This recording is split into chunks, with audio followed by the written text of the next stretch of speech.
Hi, and welcome to this Graphic Novel of the Month Club meeting for our December book, which was 100 Nights by Isabel Greenberg, which is fantastic. We have Isabel here live from London. We're doing the transcontinental, transatlantic, Pacific, transatlantic. Yeah, sure, whatever. Both. We're doing both transcontinental and transatlantic. Talking to Isabel here in London. Hi, Isabel. Hello. How are you? Fine, thank you. How are you? Excellent. Thank you. Thank you. So great book. This is a fantastic book. All of the members of the club have responded really positively to it. Let's talk a little about its creation and philosophy, but let's start with you. And you're kind of young. You have two major books. Your other book is Encyclopedia of Early Earth, which is a fantastic book as well. This one was nominated for a couple of Eisners. It won numerous awards and accolades across the world. That's pretty exciting, yeah? Yeah, no, it is exciting. I think it's been very exciting doing a second book because the experience has been quite different from like a first book when you don't really know what to expect. But I've really enjoyed doing it, and I think it's a better book. I hope everybody thinks so. Yeah, no, I thought it was terrific. We thought it was terrific, right? We thought it was terrific. Sorry, I couldn't hear that. The book was just absolutely gorgeous, and I really liked how you used space and all the frames. It was so wonderfully put together. Thank you. Yeah. So what's your background coming into comics? Did you study comics particularly? Did you study illustration generally? What's your background there? I studied illustration. I think there might be now one, but there certainly wasn't when I was a student any courses specifically in comics in the UK. It's not really like, I know in France and the States and stuff you can actually study, comics as a subject, but you can't really here. But I think I was quite glad I did illustration, I think broadly anyway, but whilst I was a student, definitely my main focus was on narrative-driven projects. And I kind of decided before I was a student that I really wanted to make comics and graphic novels and things like that, whichever you want to call them. Sure. Was that? Sorry, I can't hear you. Oh, did we? You can't hear now. me? Could you repeat that question? Okay. Sorry, no problems. I can repeat the question. Since you knew going in that the comics were the thing that you wanted to do, I mean, did you talk about that with your instructors? Was their reaction positive? Was their reaction, I don't know, that's not a great field to go into? What was academically your reaction? I don't think I ever really said to anyone it's what I wanted to do. I think I didn't really do it a lot as a student, in honesty, in terms of like my projects. It never felt like, none of the briefs ever felt like, I never felt like the correct response was a comic. So in honesty, despite going in with that intention, I think for most of the time I was a student, I didn't really actually make comics for school. The one thing I did do was, whilst we got set a project between the first and second year summer holiday to keep a visual diary. And I decided to keep mine as a comic, like a diary comic. And I kept that for the entire time I was a student. So I think like the tutors would be like, oh, Isabel's the one who likes comics in the class. But I wouldn't say that. I think unfortunately, despite that, I never really like nurtured it in my bigger projects. But it was as soon as I graduated, I kind of realized what my strengths were, I think, and tried to focus on that. Nice. Does a general illustration teaching prepare you for the realities of doing comics, particularly long form comics. I mean, this book is what, 300, and there's no page number, so I can't look, but it feels like it's 300-400 pages, something like that. It's not quite that, but that's different. 250. Okay, so it's on really good paper. That's why. Yeah. That's a little different than doing single illustrations here and there. I mean, it's a totally different kind of mindset. Yeah. So, do you feel like you were prepared for this in illustration classes? In honesty, I think I'm actually really bad at sort of illustration, you know, in terms of like commercial illustration, where you need to sort of sum up an idea, maybe quite a complex idea, in one image. I'm actually really bad at it, and also I hate following briefs. So in a weird way, it felt like a relief to suddenly be able to just make these big projects. Yeah, I wouldn't have said it prepared me exactly. And when I was making the encyclopedia, I was definitely winging it. I didn't really know how to like do a project that big, so I just sort of like invented it as I went along, I think, and sort of worked out my own process, which I've definitely now improved on with Hero. Mm-hmm. Well, we'd love to hear about the process, because that's one of the best things about doing these book club meetings is you talk to different artists and writers, and literally no two of them have the same process. I find it utterly fascinating, because I don't think that that's necessarily true in other disciplines. So what is your process? Do you start with the written word? Do you write an outline? Talk to me rather than me asking things. Well, oh, hang on one sec. Let me just grab my notebook, because I can show you how I... Great, yeah, please. Sketchbook over. Sorry, one sec. My assistant is just passing me my sketchbook. It's not really my assistant, I'm kidding.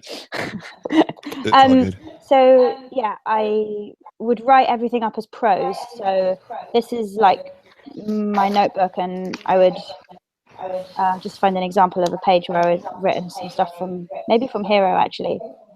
So I would write it up as a story. Then I would maybe like kind of do little thumbnails. But my initial story I would write as prose, not as a script. So then when I start thumbnailing, I'd work out which bits of which description like I would cut out with visuals. I can show you some of my originals I have on my computer. How do I do that? I would love to see that. Yeah, we'd love to see that. How do I do that?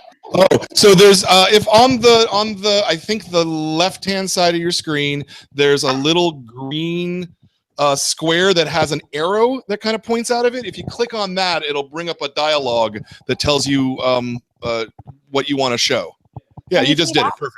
Brilliant. We can see that perfectly. Yep. These are, what you're seeing on the screen now is my sort of thumbnails, like my first round of pencils. So that's on A4 on scrap paper. Mm-hmm. And I'd go from my prose writing to this. So here's some more. Like that. Then the next stage would be that I would draw those up on A3, like, but with very, very faint pencil, like hardly any at all. So that when I ink, I pretty much ink like blindly. Mm-hmm. So there's very little outline, so it stays loose. And so these are my inked originals, which would then scan in. And then I colour them on the computer. Nice. So that's from, you can see it there from pencil to complete. Yeah, that's fantastic. Wow. And so you're doing washes when you're inking, it looks like, yeah? Yeah. How do I unscreen share? Sorry. Hang on. I can do this. Technology is no problem for me. I've got this. Yeah. No, it works. It works just fine. Interesting. No, that's fantastic. How long does it take you to lay out how long did it take you to lay out 100 Nights a Hero? I kind of did it in sections. So first I would write a section, then pencil it. I think I penciled the first half of the book like, as loose sheets. And then kind of as a reward for getting that far, I'd let myself do some like of the drawing. Because that bit doesn't sound it's much more just doing with your hands. So then I would like listen to podcasts at the same time, and that's really fun. Hello? Oh, I can't hear you. Can you hear me now? Oh, I can now. Yeah, sorry. Yeah, so that's much more. That's the fun bit, I guess. So I do it in sections. Yeah. So about how long did it take you to do a section, which I would assume map roughly to the chapters? Is that right? Give or take, yeah, maybe so. Yeah. I'm not sure because I was doing other stuff at the same time when I was doing Hero. So I was like teaching 1 or 2 days a week and working on like illustration commissions just as well. But I think, roughly speaking, the whole book from like it took me about 1.5 to 2 years, I think. Whereas in the encyclopedia was much quicker because I didn't really have another job at the same time. I was like being a part-time nanny, so it didn't really. I wasn't really juggling any other illustration work at the same time. Yeah, no, this is it's really strong stuff. How about when you were working on encyclopedia? You said it went much faster. Was encyclopedia fully formed in your head, or was it coming to you as you were creating it? Did that question make sense? I don't know if that question makes sense. Yeah, I think with encyclopedia, I think particularly because I'd never worked on a project that big before, and I felt like so I got the book deal with my publisher in the UK because I entered a competition that they run where you have to do a 4-page comic, and after I won the competition, they asked me if I had an idea for a graphic novel, and I was kind of, I guess, super worried that the opportunity wouldn't come around again. So I was like, yes, I've got an idea. And pitched something, I guess, quite vague, which they went for. And then I sort of had to fill in the gaps. And I knew what it was going to be about, and I knew that there were going to be stories within the stories. And I had some of them, I guess, some of them were very solid in my head.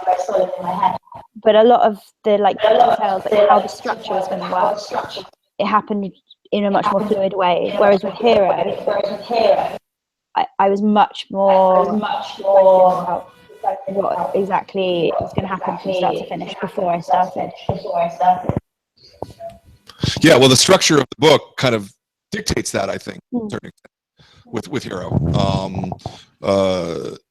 Yeah, because it's beautiful. I mean, you're creating pretty vivid words here. We have a question from one of our internet viewers, Peter. Hello, Peter. How are you, Peter?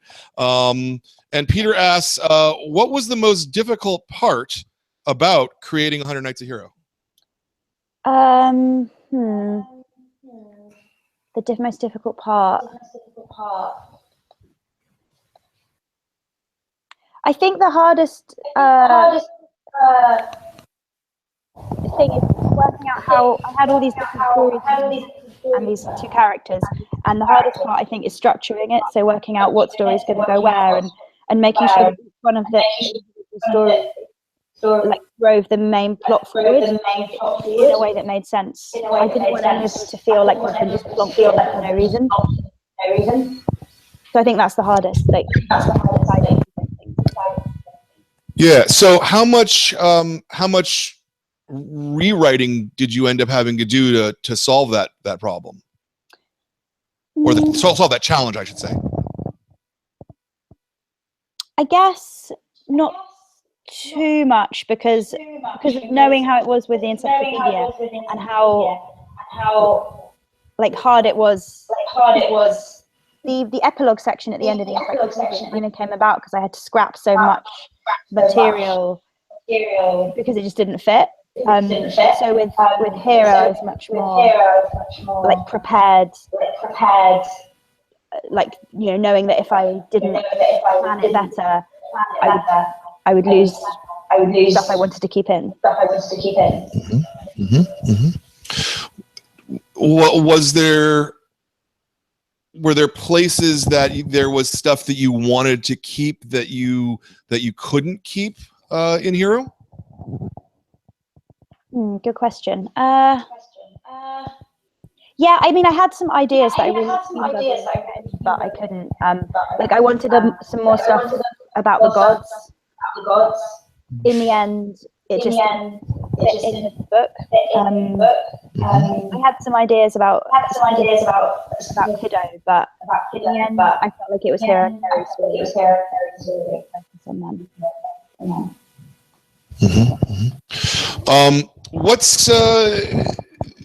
What's the editing process like? Do you have friends and family that you show it to while you're working on it? Do you wait until you give it to your editor?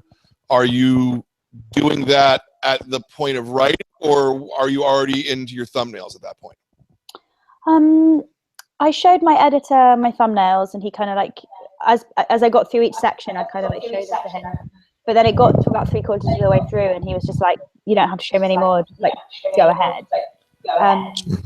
And then I did show it to various, like, I showed it to like friends and stuff. And I've got a friend who's another comic artist, and we show each other our work quite a lot.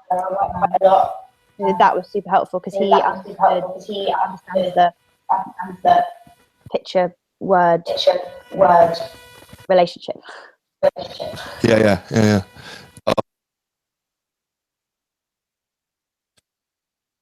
Oh, sorry, I can't hear that question. Oh, I'm sorry. Are we back? Hear you now. Do you have me? Broke up for a second. Yeah.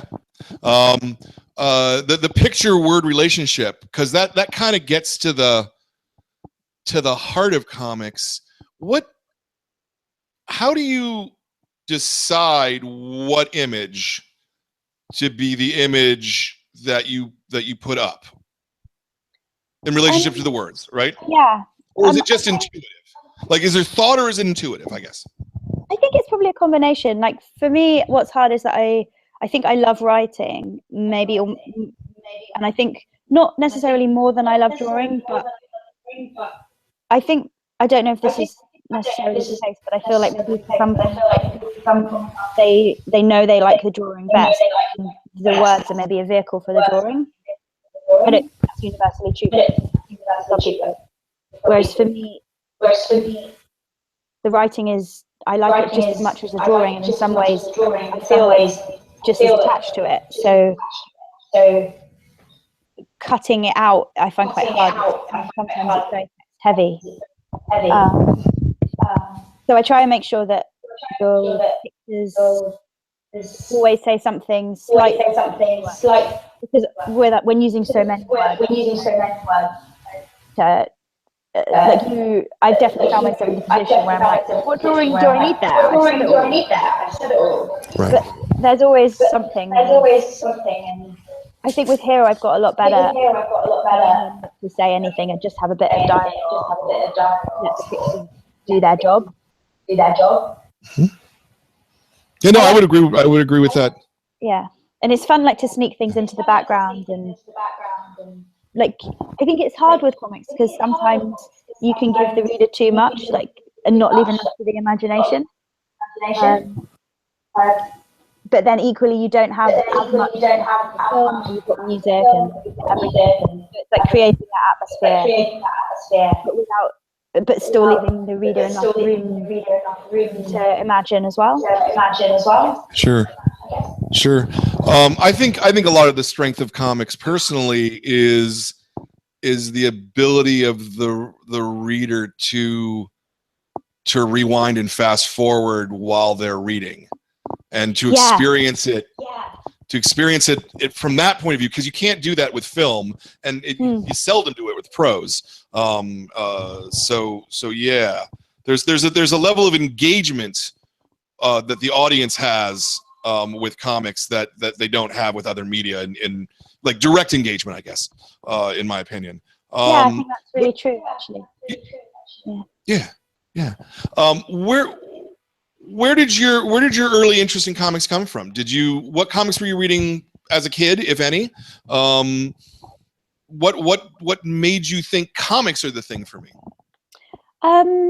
I didn't read a lot of comics as a kid. I mean, in the UK, everybody reads the Beano, so I had the Beano and Tintin and Asterix when I was a kid. But I definitely wasn't someone who grew up with a love of comics.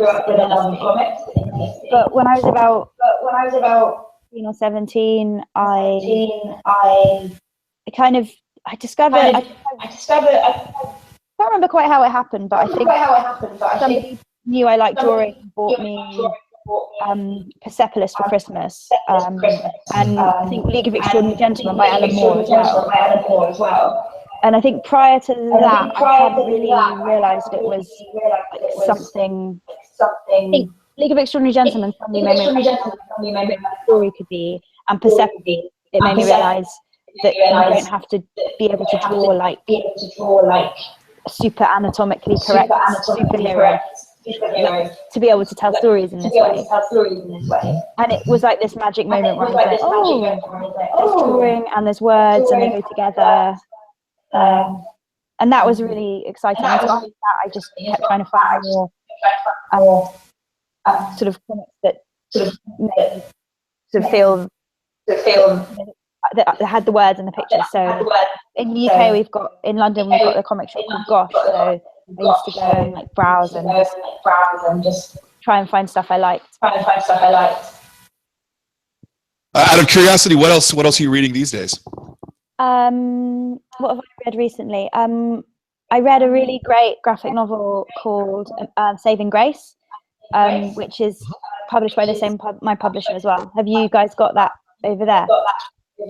No, that hasn't been brought over to the United States yet.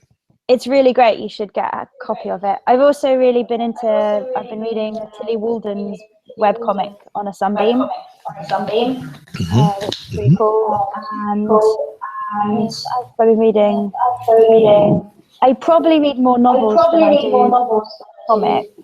But I do like to read. I do like to keep a few going at the same time. Yeah, a few good, quite a lot of good stuff that's been not out. Yeah, I love that your gateway was Persepolis and League of Extraordinary Gentlemen together, because those kind of couldn't be more diametrically opposite in the way that they approach storytelling and the way that they approach comics and the medium. One is so staggeringly formal, because Alan Moore is just such a formalist, and Marjane Satrapi is so just expressive and just get it out on the page. I love that juxtaposition is what brought you to comics. I think that's fantastic. I mean, I think I definitely retain my love of stayed, whereas I think I maybe went off League of Extraordinary Gentlemen. I got a bit the franchise.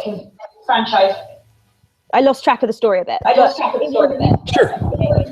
Particularly because I was such a fan of Gothic horror and Victorian times and kind of historical fiction. So that was sort of appealed to me, all the literary references and stuff. Yeah. I in your work in both Encyclopedia and 100 Nights, and particularly 100 Nights, because I think 100 Nights, has a lot with I always pronounce it wrong. Sharads. I can never pronounce that word. Thank you. That was exactly it. Can you talk about? You want to talk about that at all? I think I have a real love for traditional storytelling, so folk tales, fairy tales, myths, legends, and particularly yeah, I particularly like the sort of story within a story structure that you find in the 1001 Nights. So I think for sure both the Encyclopedia and Hero are kind of, I guess, me just playing with my love for that sort of story structure. And yeah, I love like traditional storytelling. And I think I feel like, yeah, no, I'll leave it there. Oh, sorry, I can't hear that.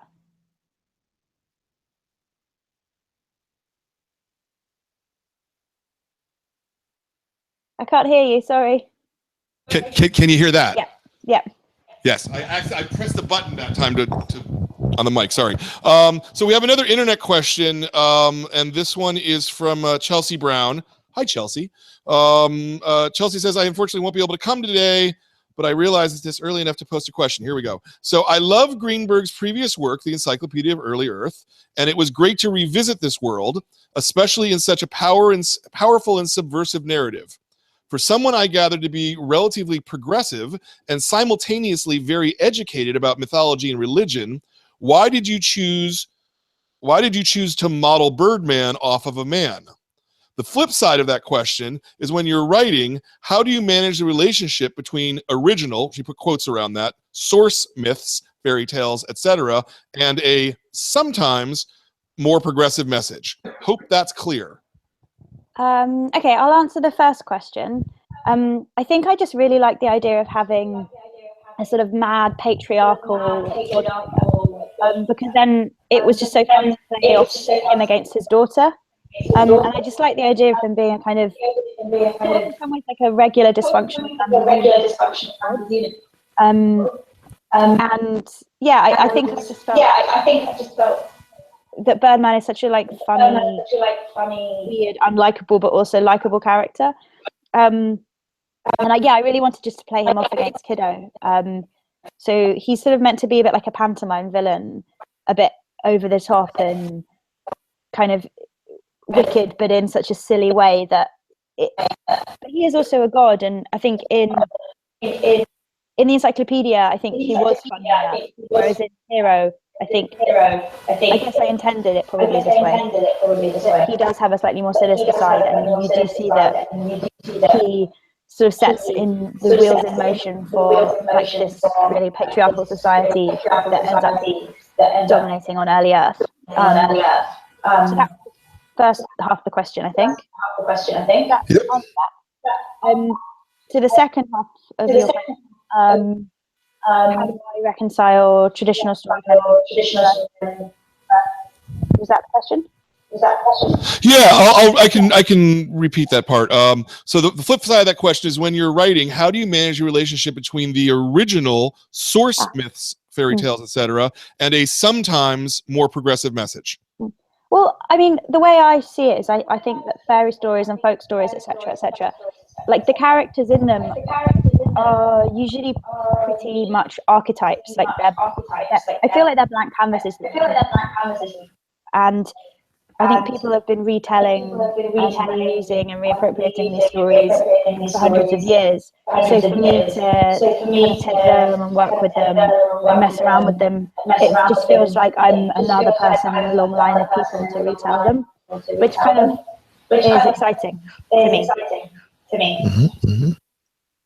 I think perhaps something that she's getting at, because it's been in a couple of the other comments that we've gotten, is that this is a feminist take on, or maybe not explicitly, but implicitly, I guess, take on a lot of these stories. But in much of the source material, female characters have literally no agency of any kind, and are just plot devices. So was that a challenge at all to do that, or what was your intention there? I guess that's what makes it even more like delightful to sort of use them and twist them in that way.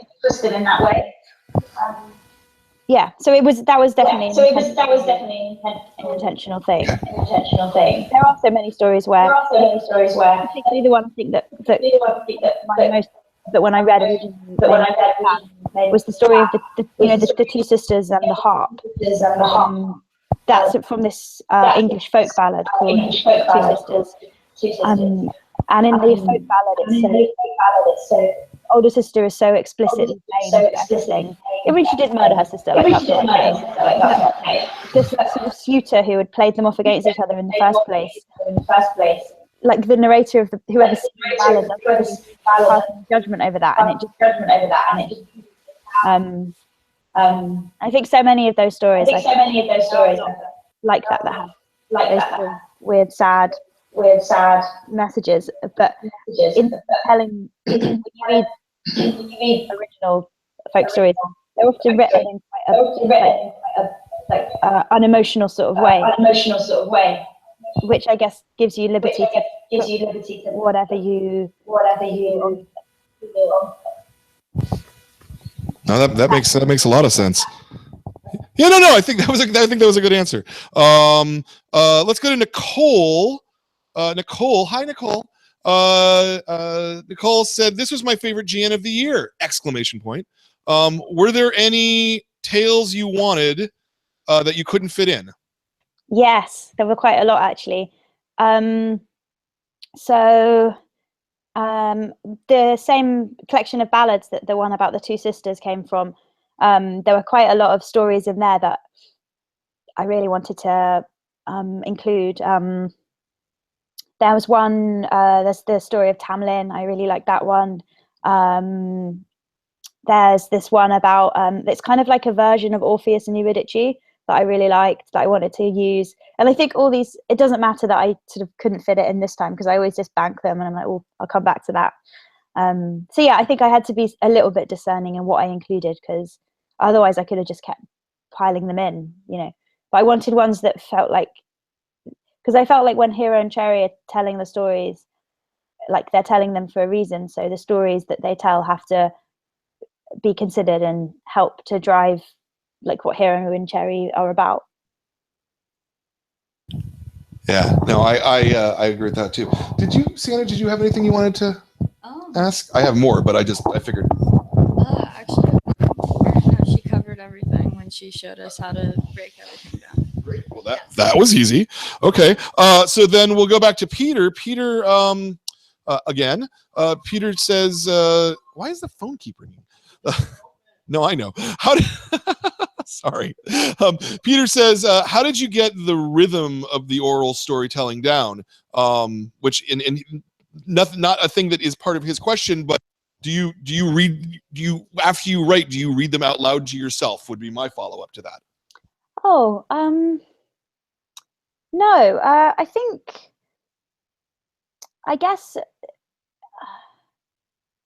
with the, I don't know. I think that is actually fairly instinctive. I don't think about it a huge amount, but I care about the words like very much. So obviously I do like rewrite them, and sometimes I'll like think, oh, that doesn't feel quite right. That doesn't sound quite right. But I think in honesty, like the words are something, like my writing is definitely something I would like to work on as much as improving. Because I think when you're an illustrator or comic artist, you think a lot and you talk a lot about how you can get better at drawing and trying new materials and like working on your craft or whatever. And I think it's easy to forget about the writing and treat it as a vehicle for it. Whereas I want my writing to be like as good, if not better, than the drawings, if that makes sense.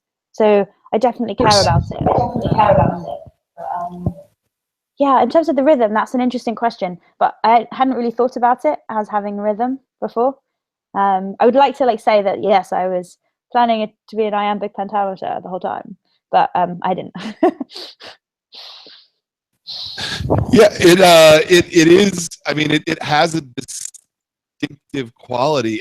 One of the things I like so much about the writing is how whimsical it is, and when you do asides and just talking directly to the audience, and that I think is part of sort of that oral tradition, of it's when you write, are you writing for yourself or are you writing for an audience? Does that make sense? Yeah. I think probably a mixture of the two. Like with the encyclopedia, it was definitely more for myself. With Hero, I definitely had an awareness that it was going to be read by other people, which even though I sort of understood would happen with the encyclopedia, it definitely hadn't, like, I didn't quite understand it in the same way. But in terms of things like the asides and stuff, I think what I like about oral storytelling is the way that I guess the agency of the storyteller is very important. So the story could be totally different, whoever was telling it.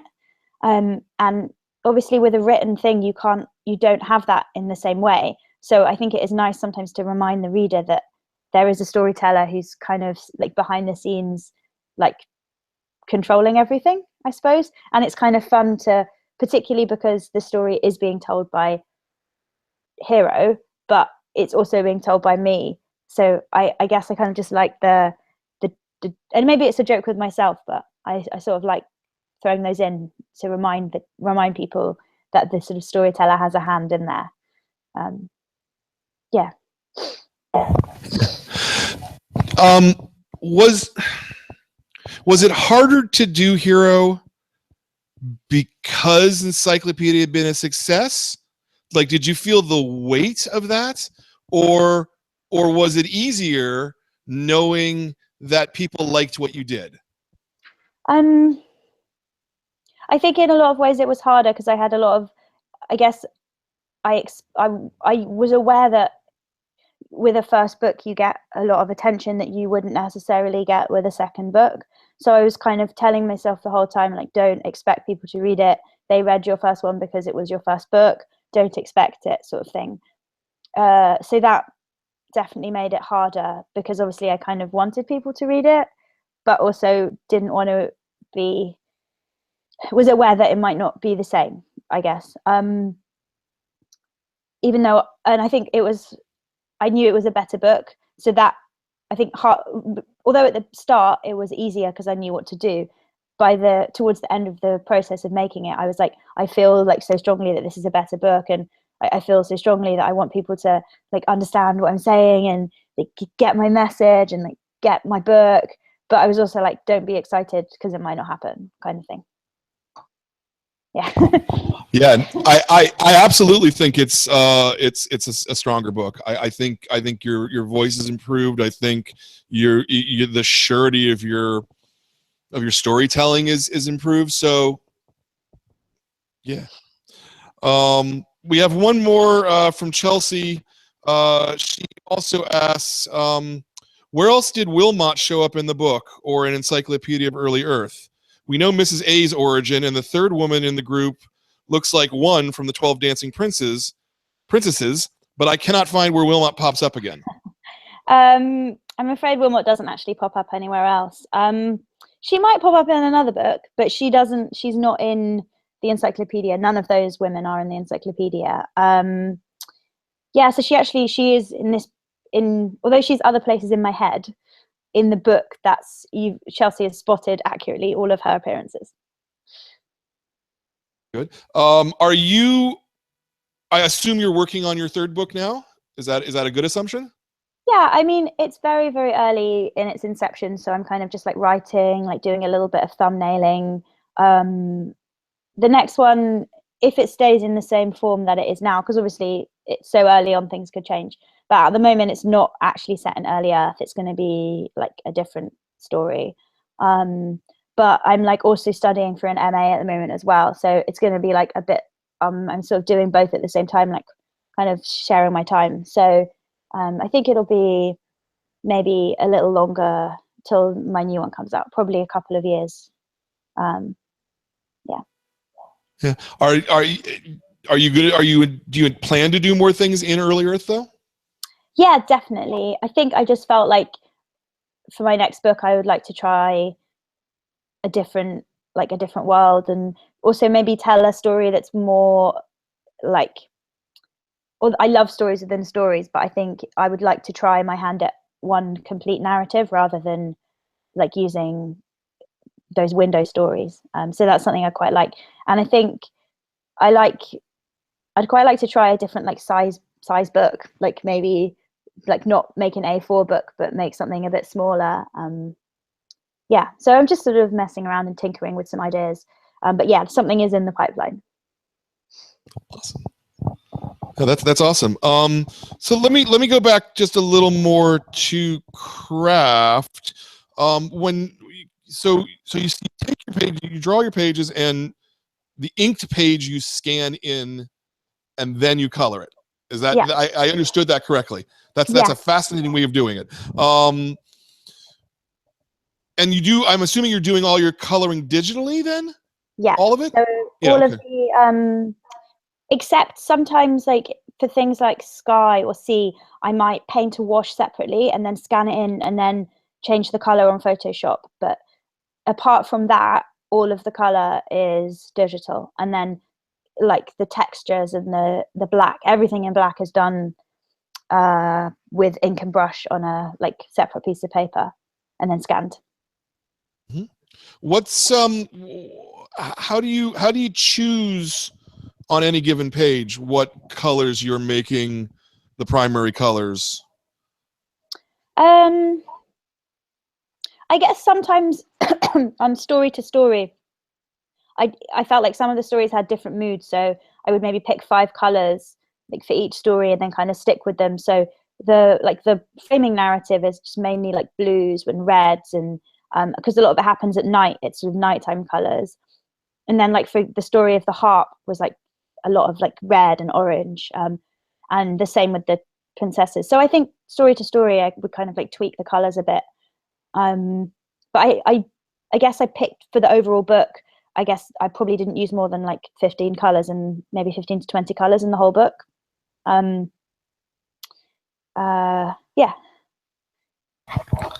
Yeah, no, I find your color choices to be very striking in almost all cases, and it's just beautiful. I don't know. I loved this book. I really did. I thought this was a terrific book. Thank you. Yeah, and I would love to keep seeing more work from you. I think you're really good, and I think I speak for the members of the club as well when I say that. And thank you. Well, yeah, there's something in the pipeline, so hopefully it won't be. I think 2 years maybe you'll see something else by me. Very good. Okay, well, unless you have anything else, Sienna? No? Doug, anything else? Questions that didn't get moved over? Okay. We've gone through everything. Thank you so much for your time today. I really appreciate it. Yeah, and I want to remind everybody that the next book is House of Penance by Ian Bertram and Peter Tomasi. That's not the actual book, but that's the book plate that they did, which everybody will be getting this week. And that book will be available for pickup on next Wednesday. And the meeting with Ian Bertram will be here live in person in the store. Peter Tomasi will be on video. And that'll be Wednesday, February 1st at 8 p.m. PST. So I hope we all see you back then.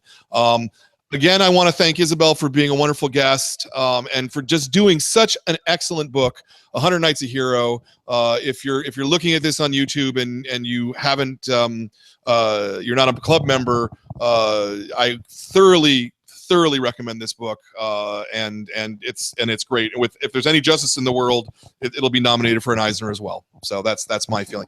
Thank you very much. Okay, bye. Bye.